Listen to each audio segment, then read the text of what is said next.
After it was revealed that MIT knowingly took money from convicted sex offender Jeffrey Epstein and tried to hide it, one prominent Harvard professor trying to explain how and why that happened. But that got Lawrence Lessig unwanted attention, attention he says is defamatory. And now he is suing the New York Times. When Joy Ito of MIT's Media Lab resigned after revelations he took nearly $2 million in secret gifts from pedophile Jeffrey Epstein, it was national news. The university's president announced Ito's resignation. And it got Ito's friend Lawrence Lessig thinking. In an essay, the Harvard law professor admitted he may have advised Ito to accept Epstein's cash. He also wrote that doing so anonymously avoided boosting Epstein's image. But in hindsight, Lessig concluded in the piece, Epstein's money was a ticking time bomb that should never have been accepted. I said explicitly that MIT should not have raised money from Jeffrey Epstein. A few days later, though, a Q&A with New York Times reporter Nellie Bowles was headlined, "A Harvard professor doubles down. If you take Epstein's money, do it in secret." And I wrote Nellie in a very kind of, gentle way. And I said, I think your headline editors have, tweaked this. I thought that if I said that and I asked them to change it, they would change it. They didn't change it. So now Lessig is suing the Times, claiming the paper used a false and defamatory clickbait headline and lead to drive readers to its story and website.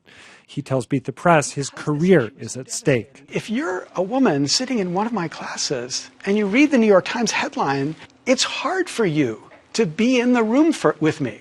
Still, the nuance of Lessig's argument might not help his case. And he did tell the Times, if you're going to take the money, you damn well better make it anonymous, which sounds a lot like that contested headline.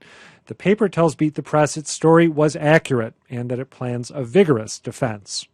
I mean, Adam, the problem is it was accurate, but it didn't capture the nuance of that lengthy essay where he lays out all the possibilities and types of money you can take and for what reason, and he got so tongue-tied. If he had just made it simple, he wouldn't be in this situation. I mean, he's a guy who is paid to think in a complex and nuanced manner for a living, right? And the piece, like you say, there was a lot of, it was part heartfelt confession, part abstract theorizing about the different types of money that universities should or shouldn't take.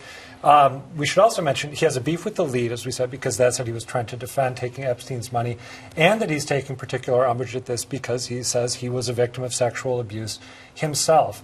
I was going back and forth on this. When I spent time talking with him and then read the piece in its entirety, I did find myself thinking, the Times overstated it here. It might not have been clear or easy to grasp, but if you read closely and carefully, he's not saying what you're saying he said. Yeah, but see, Emily's right. It was very complicated. And some of us are a little slow. Yeah. I would also say this may be a situation where it was factual, but not necessarily true.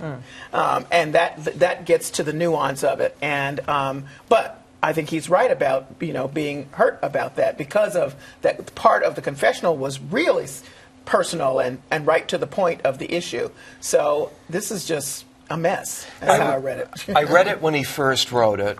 My memory of it, before I reread it, was that he did say it was okay to take Jeffrey Epstein's money.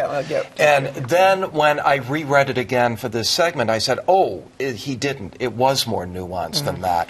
The way I always put this, you just put it in a good way. It's accurate. It's not really true. I don't really think that's enough to win a libel suit.